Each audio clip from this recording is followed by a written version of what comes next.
I have a fine selection of lamps that are constructed of laminated paper and wood, and I have a couple of plastic ones down here, another one over here. I guess the idea behind the lighting is to be kind of like to make it affordable for as far as the cost, the materials. My whole aesthetic is to make things inexpensive. I don't go high end, but I'm also inspired by bold graphic design. With the shades here, you can see we have some engineering plans, extended calendar sheets, and hand-stamped shade there. They're inexpensive to make, and therefore my prices can be low. So I also do some aluminum shelving over here in the corner that I make at the shop of my employer. I work for a sign company. So I've learned how to use the materials, like how aluminum works, how it bends, how to finish it, drill it, paint it with enamels and things like that. So it that kind of helps me learn a little bit more about what my shop does when I give them the designs, our designs for signage. I have paper and wood, but what I'm doing with the paper and wood is kind of like those are traditional old materials, but my thing is a modernism. Not a contemporary modernism, but like a vintage modernism from the 50s, 60s. As a matter of fact, these lamps here that have the extended calendar pages, that was designed in 1967 and has been around for 40 years. And it's very striking. I mean, it's a Helvetica font, it's black, it's white, it's taking the wood and the paper and these warm kind of natural materials and kind of making machines out of them. What I'm trying to do is because I've painted the wood either black or white, so you can't see the wood, the natural wood finish.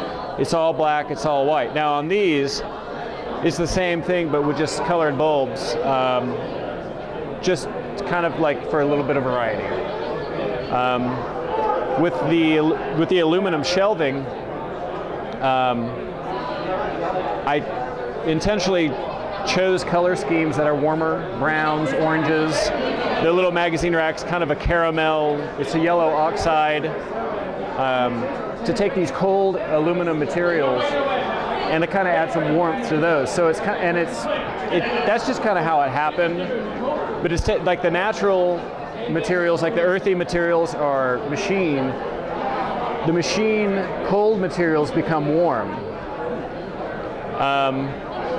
I didn't plan that in advance, but it kind of happened that way. It's not like a grand statement about my artwork at all, but that's kind of the way I see it, is that these are more approachable. If they were a metallic finish, they would look a whole lot different than they do painted in warm colors. And I'm trying to take the coldness out of the metal, trying to make it look like it's warm, to make it look like you want to go up and touch it.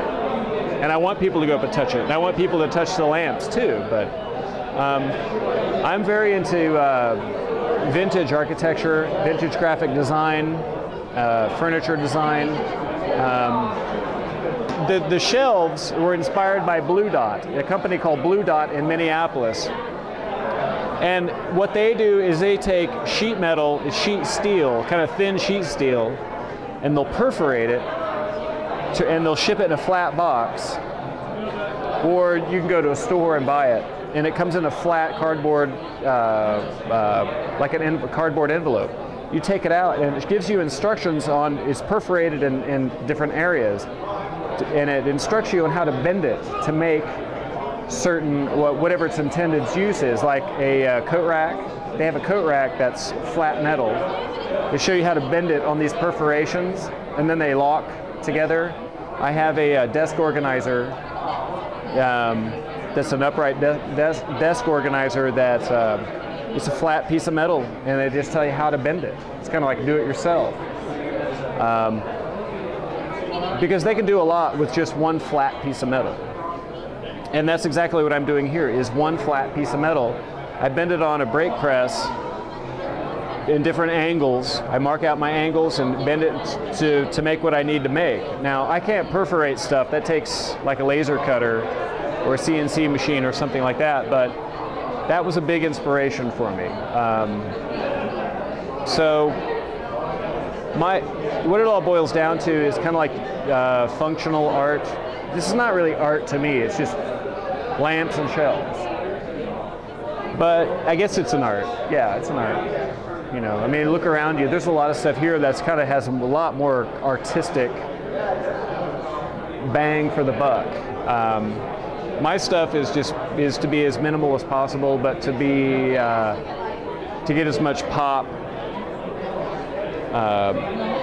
out of as minimal a piece as I can. I mean, well, 3 legs on a lamp is all you need.